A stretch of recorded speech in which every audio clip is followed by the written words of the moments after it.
Let all that I am praise you, Lord. With my whole heart I will praise your name. I will praise your holy name. Let all that I am praise you, Lord. May I never forget the good things. And they weren't church people.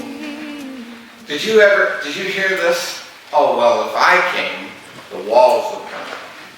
Have you ever heard that? I heard one the other day. So I drive bus for Salamanca, and I had never heard this one before. They knew that I was a pastor. Somehow it got out, and they heard I had said that I was candidating at a church in Hinsdale. I think it's the only church in Hinsdale. Am I right? No, we have a Baptist one on Route 440. Oh, okay.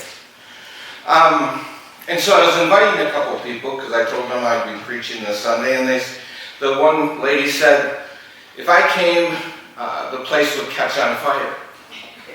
I've never heard that before. Is this a common problem you have walking into buildings, that they catch on fire? I mean, shouldn't you have this looked at? This is the perception that people have of God. At least one perception. They believe that if caught anywhere where God might be, that he's going to catch up to them because they've been so bad, and he's going to take it out on them finally. He's finally going to get his revenge on them. I mean, that's what they think. Where do we get these concepts from? I realize that it's an excuse. I mean, you realize that. They're just finding an excuse not to go to church. But where do we get these perceptions from? We get it from our upbringing, whether we were brought to church or not, taken to church as kids. We get it from our own trying to read the Bible and it doesn't make sense to us and we give up. We get it from social media, movies, things like that. All of these things go into our perception and our understanding of who God is. Here's my contention, or here's my thesis for my sermon today. The God in your head may or may not be the God of the Bible. The idea that you and I have of God may or may not be accurate. If you haven't already, turn to Luke chapter 15.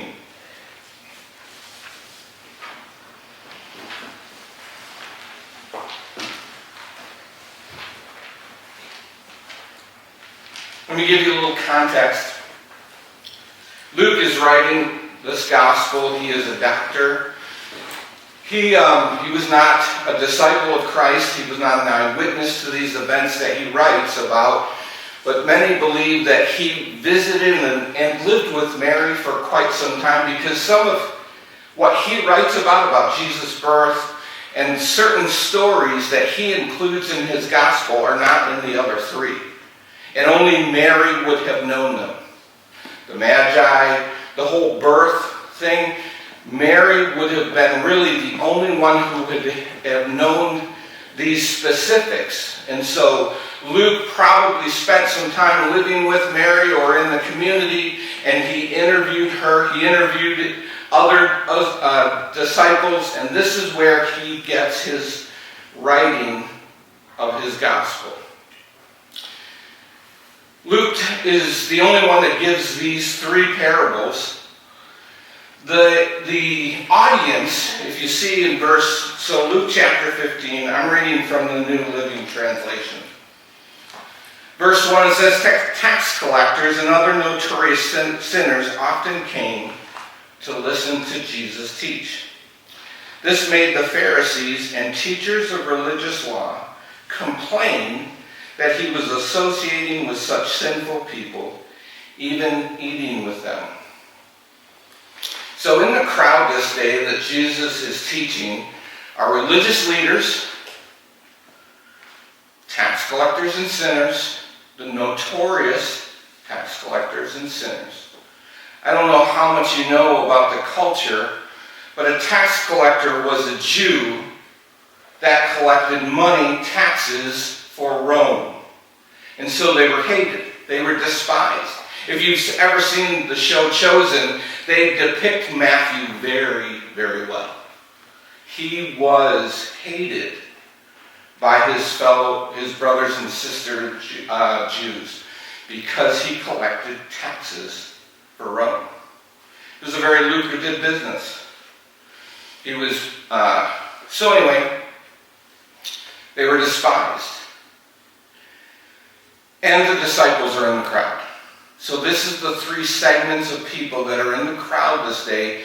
And Jesus decides to use this opportunity to teach these three groups of people who God the Father really is.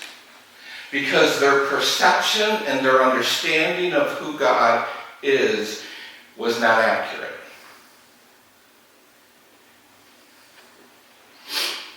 Do you have a title on yours for Luke chapter 15, starting with verse 11? Do you have a title for that? What is it? I'm going to do something that's going to sound radical. This is not anti-biblical. It's just what I believe. One thing you need to understand is those titles were not God-given, right? They're just put in there by someone later on after the stories have been written in order for you to get a context or a theme for that story. Okay? Do you understand? They were not given by God. Okay, I want you, Luke, to write about the parable of the lost son and make sure you title it that. Here's my contention. That this story is not about the son. This is about the Father. And it should be titled, if I was to title it, The Prodigal Heart of God.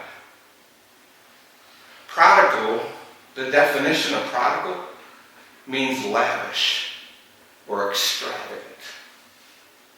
And this is not about the son. It's not about the lost sheep. It's not about the coin. And it's not about the son. It's about God. And who God is in relation to us. I told this to a pastor friend of mine. We were having dinner the other night. He said, "What are you preaching on?" I said, "The prodigal heart of God." What? The prodigal heart of God. Prodigal means lavish, extravagant. And Jesus is trying to help us to understand who his Father really is. Because the Father that we have in our head is often not the one that's in the Bible, or who he really is. Let me read this story, and then we'll dive into it.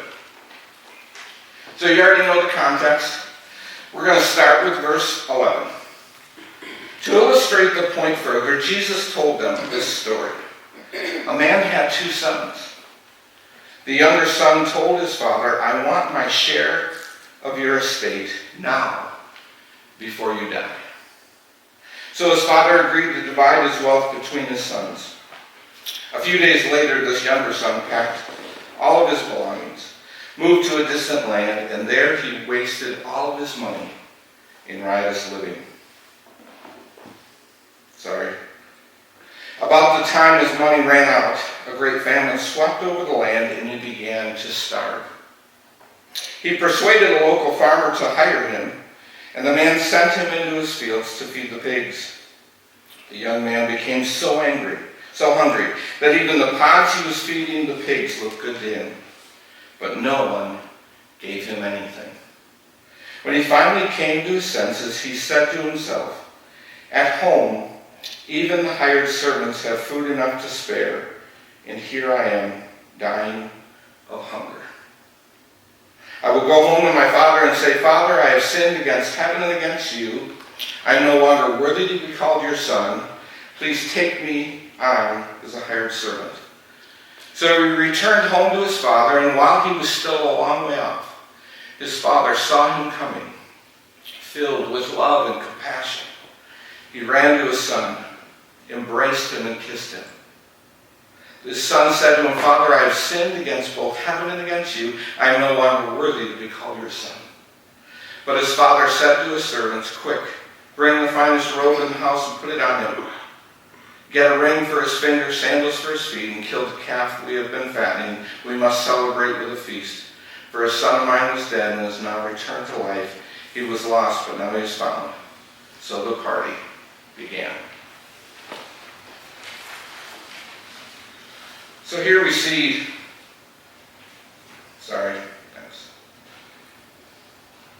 this father has two sons. And the younger son, we're going to call him Benjamin. Okay, good Jewish name. Little Benny wants his money now for his inheritance. Do you know what he's saying to his father? "Father, I wish you were dead." You need to understand the culture of the day. They are an honor and shame culture. That won't mean a lot to you because we're not an honor and shame culture, but let me help you to understand a little glimpse of what that would be like. We are a life and death culture. We will spend so much money to stay alive. Just go up to the medical corridor up in Buffalo. Buff General, Oshai, Roswell, UBMD, all four major hospitals within a mile of each other. We will spend so much money to stay alive. We will go to whatever ends we can do to stay alive. We are a life and death culture. The Jews, during the time of Jesus, were an honor and shame culture. They will do everything. They will go to whatever ends possible to keep a reputation. A good reputation. Do you understand? And in the community, having a good reputation was everything to them. Absolutely everything. So this son says to his father, "Father, I would like my money now. I wish you were dead, but since you're still alive, I'm not waiting. I want my money now." And the father gives it to him. Please understand, the father knows exactly what his son's going to do. Like this kid's been talking about it. As soon as I get 18, I'm getting out of this place. I can't stand it. Anybody? Sound familiar? I'm getting out of this town. I can't stand this place. Hinsdale, they only got 2 churches. What the heck? That was a joke. So, he does exactly what his father knew what he would do. Packed his bags. The very next day, he was out the door. Didn't even look back. And he goes off to a far-off country and begins to live it up. Spending it on prostitutes. He's got friends now. He's at the bar every night. He's just living it up. He's posting on Facebook, Snapchat. It's getting all over that this kid is the person to hang out with on a Friday night, and a Thursday night, and a Wednesday night. Like he's the guy everybody wants to know. Now you need to understand, it's probably, all of this is getting back to his father. It's on Facebook. People are saying, look at the pictures he's posting. He's got a girl in both arms. Why did you, and in their minds they're thinking, why did you give him that money? You knew exactly what he would do with it. And he's taking his father's name and he's just destroying it. Like his father's reputation now in the community is gone. He no longer has a good reputation. His business is failing because of what his son is doing. Please understand, The people that are listening to this story that day, they feel terrible for the father and they think this son should be like stoned.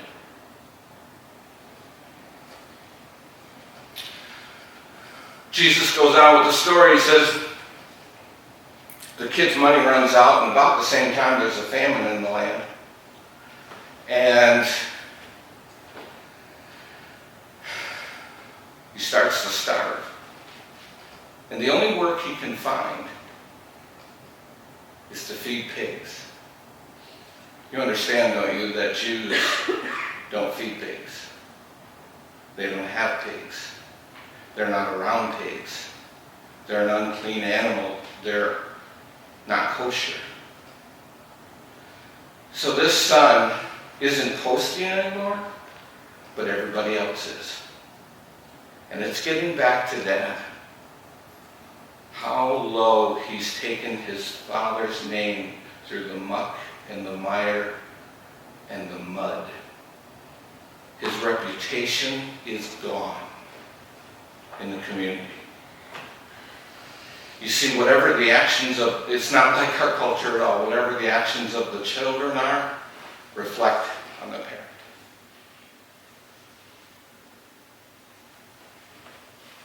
I have got to change the timeout on this thing.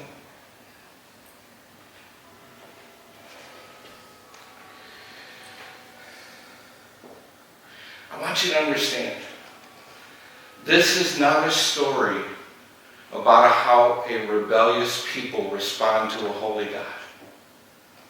It's about how God responds to a rebellious people. So the son is, this kid, little Benny, is feeding the pigs and he's starving. And he longs to eat what he's feeding the pigs. And he finally thinks and remembers back home. And he thinks, you know, my dad's servants eat better than this. They're not starving.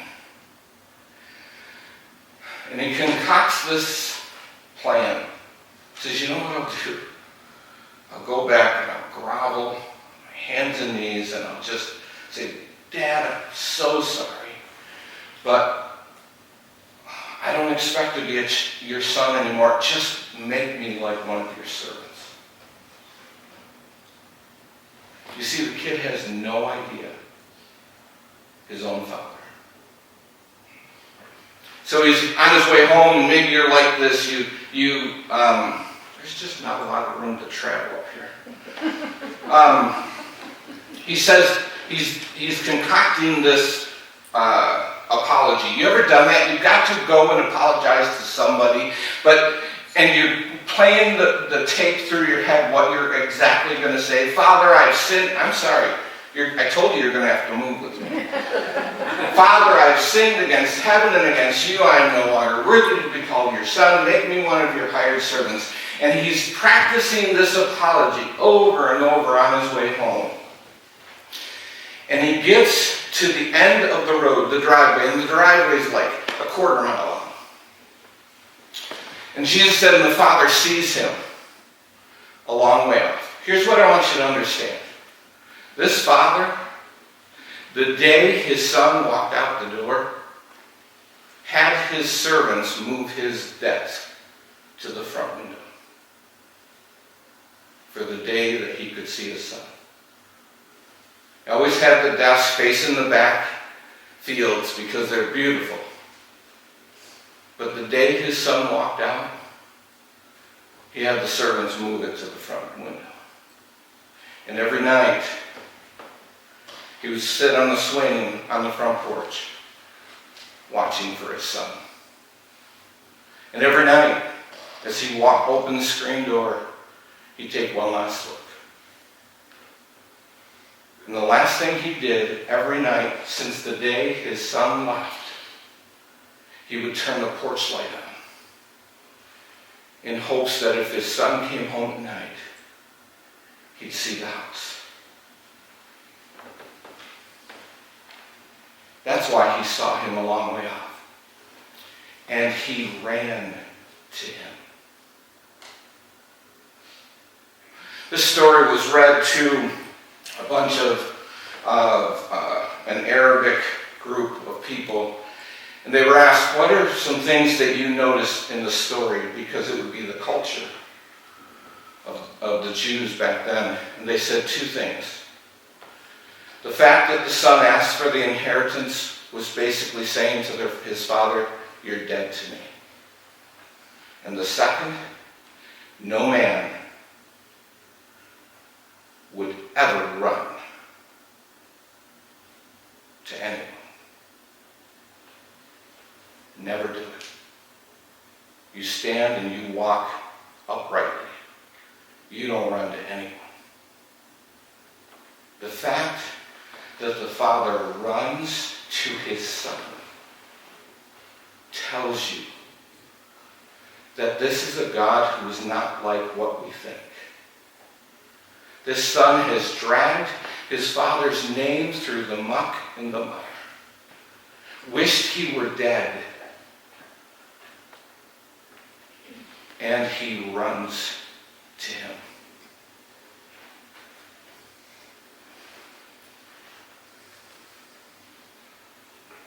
This is not a story about how a rebellious people respond to a holy God.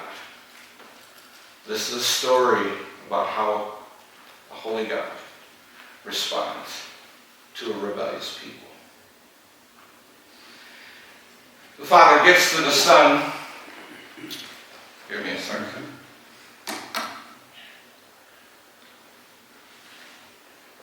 The Father gets to the Son. The Son starts his apology. Notice, his Son said to his Father, Father, I have sinned against both heaven and you, and I am no longer worthy to be called your Son. And that's as far as he gets in the apology. Have you ever been in the middle of an apology and they interrupt you? Like you've got it rehearsed, you've got to get through it or you're not going to get through it. And this Father does exactly that. He doesn't let him get through his whole apology. He interrupts him. He's heard the repentance. And that's what God needs to hear. He's heard the repentance. Now let's restore you to your formal place. Is that the God that you think of when you think about God? Or do you think about walls falling down and fire burns?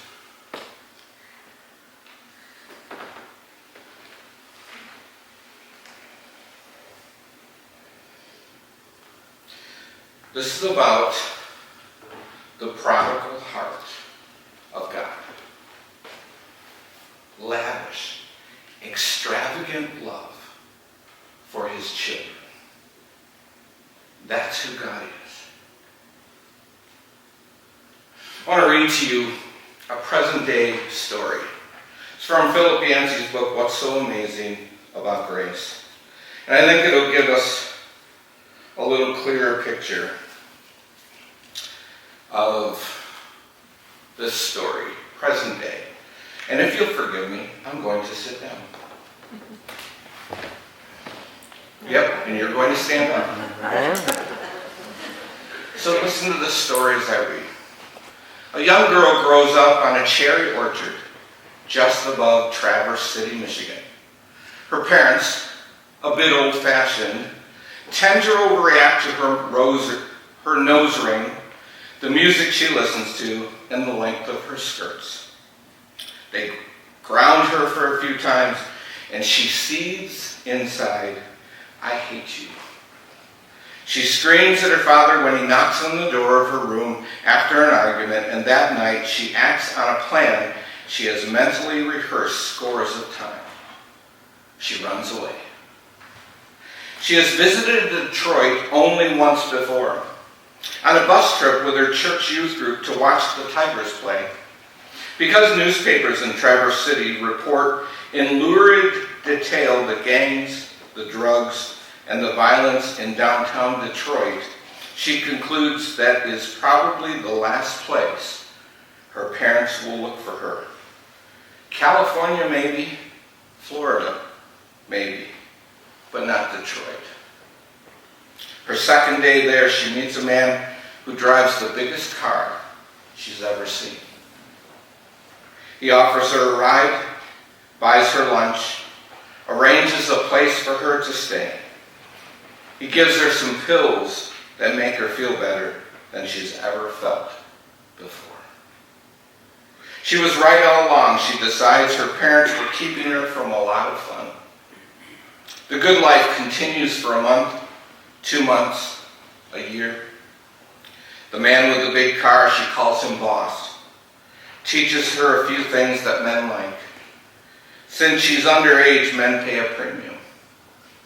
She lives in a penthouse, orders room service whenever she wants.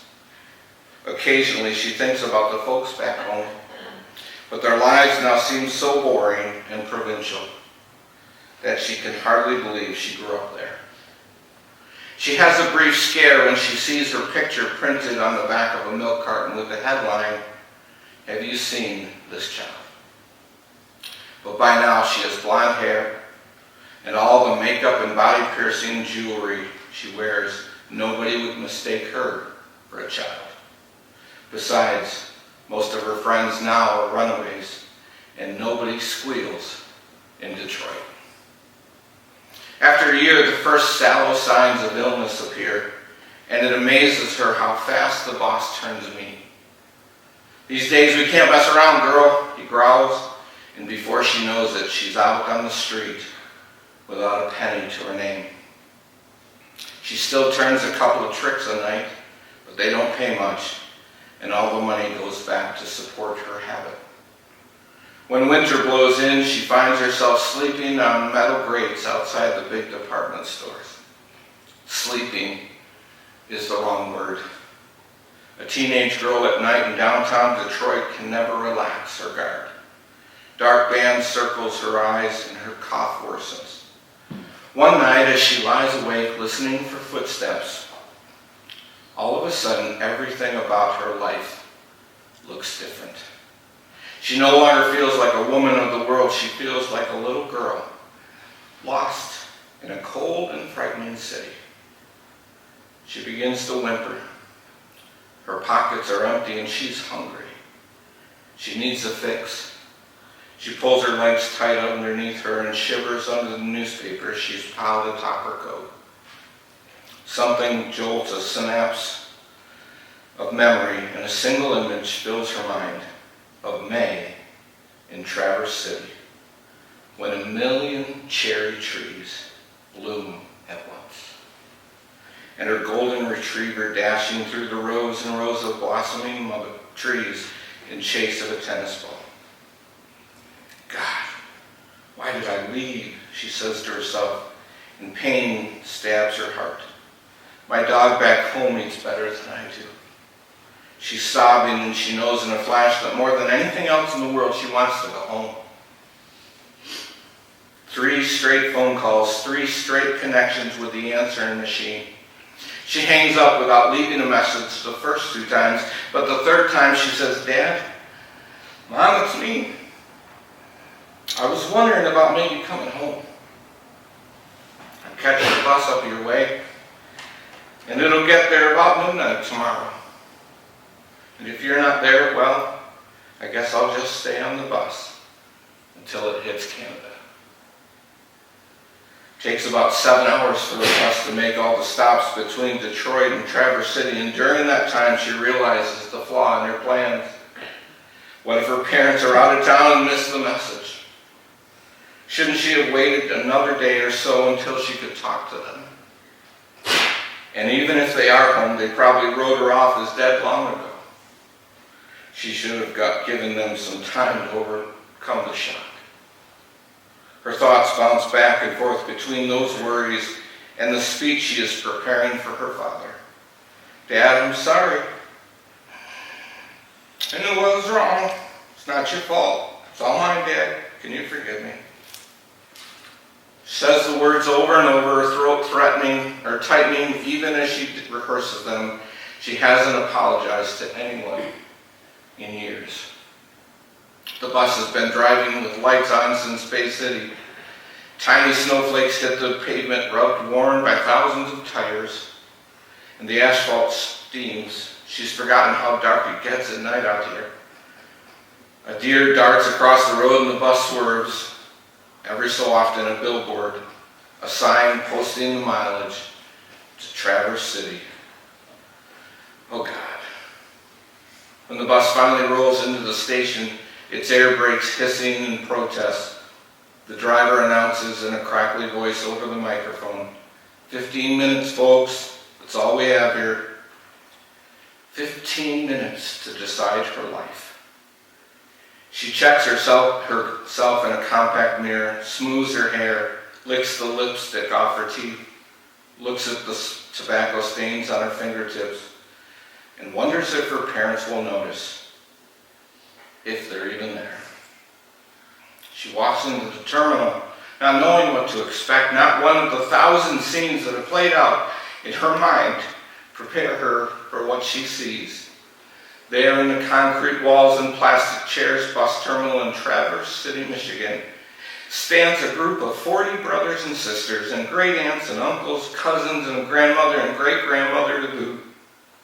They're all wearing goofy party hats, blowing noisemakers, and taped across the entire wall of the terminal is a computer-generated banner that reads, "Welcome home."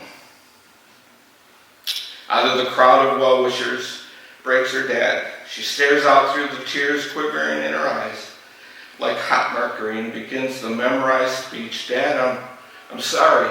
I know." But he interrupts her. "Hush, child. We've got no time for that. No time for apologies. You'll be late for the party. A banquet's waiting for you at home." That's God. That's who God is. And all you got to do is say, "God, forgive me." And he welcomes you home. I don't know what kind of God is in your head. But if it's not that kind of God, then you don't have the right one. He is lavishly, extravagantly in love with you. Father, I thank you for your incredible love for us. We can't earn it. We can't buy it. We can't do enough good things to make you proud of us. You already are. Forgive us for thinking you're anything else other than who you really are.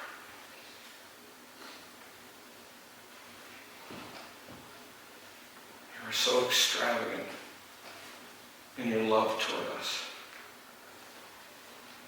more than we even love ourselves. Thank you. You loved us so much that you gave your Son to take the penalty for our sins on a cross. What kind of a God does that? What kind of a God would sacrifice his own Son for the enemy, just so that the enemy would one day repent?